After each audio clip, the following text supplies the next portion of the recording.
Heureuse de vous avoir avec nous dans cette nouvelle édition de Getting Home. Madame, Monsieur, bonjour et bienvenue.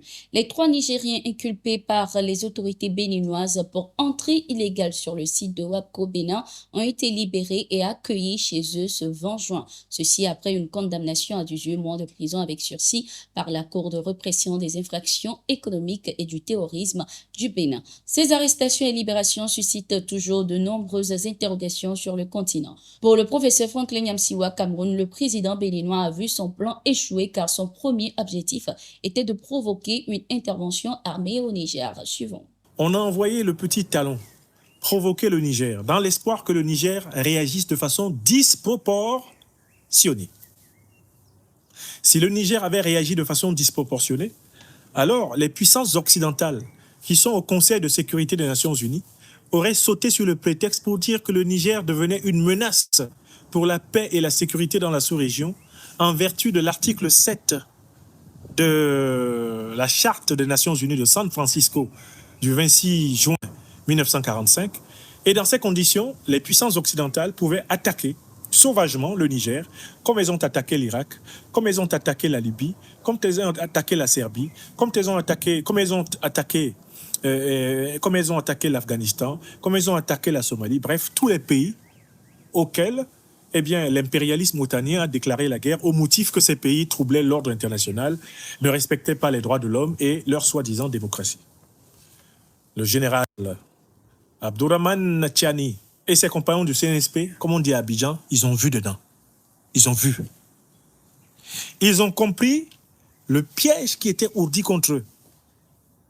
Talon s'est donc retrouvé avec des otages, mais sans le bénéfice de son kidnapping.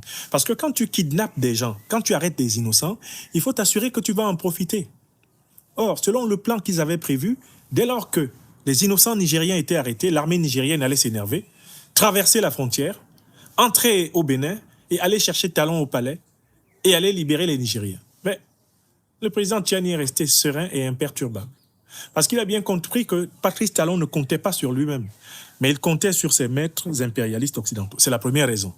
Bon, tu te retrouves avec des otages, mais il n'y a pas la réaction de la partie victime de ta prise d'otage. Il n'y a aucune réaction qui te mette en situation de dire « ça y est, j'ai obtenu mon objectif ». Non, c'est toi seul qui as maintenant un problème.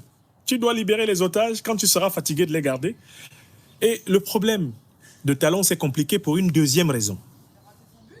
La deuxième raison pour laquelle Talon a libéré les otages nigériens, c'est que le kidnapping des Nigériens au Bénin a été vomi autant par le peuple béninois que par le peuple nigérien et tous les peuples africains. Au Burkina Faso, il y a quelques jours, les rumeurs de mutinerie et de mouvements d'humeur ont circulé sur la toile. Après le démenti de l'état-major général des armées, c'est au tour du Premier ministre Joachim Apollinaire de Tambela de revenir à la charge. Pour le Premier ministre, il s'agit de fausses informations distillées par des valets locaux de l'impérialisme parce qu'ils sont opposés à la politique du capitaine Ibrahim Traoré de redistribution des richesses aux masses populaires. Il n'y a pas de raison qu'une minorité soit trop à l'aise et que la majorité de notre peuple soit dans le besoin. En entamant cette politique, ça porte atteinte aux intérêts de ceux qui étaient toujours là, qui sont les valets locaux de l'impérialisme, qui sont appuyés par des puissances étrangères comme la France, les États-Unis, etc., qui commercent avec eux, qui ont des relations, etc. Ça ne leur plaît pas. Donc, leur intérêt est que cette expérience-là prenne fin, a martelé le chef du gouvernement burkinabé. Depuis quelques semaines, des médias étrangers ont indiqué que le président du Faso, le capitaine Ibrahim Traoré, a pris la fuite après une mutinerie de l'armée. Ces rumeurs se sont accentuées, surtout après l'explosion d'une roquette le 12 juin aux abords de la présidence qui était un incident de tir selon les explications. Dans son démenti, l'état-major général des armées a indiqué que ces allégations sont l'œuvre d'individus et de groupuscules mal intentionnés aux desseins funestes qui veulent semer le doute, créer la psychose dans l'opinion publique et démoraliser les troupes fortement engagées dans le combat de libération. Ce 20 juin, lors de son intervention à la télévision nationale, le capitaine Ibrahim Traoré a de son côté réaffirmé sa détermination et celle de l'armée burkinabé pour faire face aux défis venant de l'extérieur. Nous, on ne fuit pas jamais, nous sommes soldats et ça, c'est la dernière des choses qui vous vient en tête. On ne recule pas, on ne s'agenouille pas et on n'abandonne devant personne à part nos parents et Dieu. Donc ça, c'est notre mentalité comme ça, a-t-il indiqué. Le Niger a retiré au groupe français Orano son permis d'exploiter l'important gisement d'uranium d'Imouraren. L'information est confirmée dans un communiqué ce 20 juin par le groupe français qui a précisé prendre acte de la décision des autorités qui intervient quelques jours après l'annonce du redémarrage des opérations de développement de ce gisement.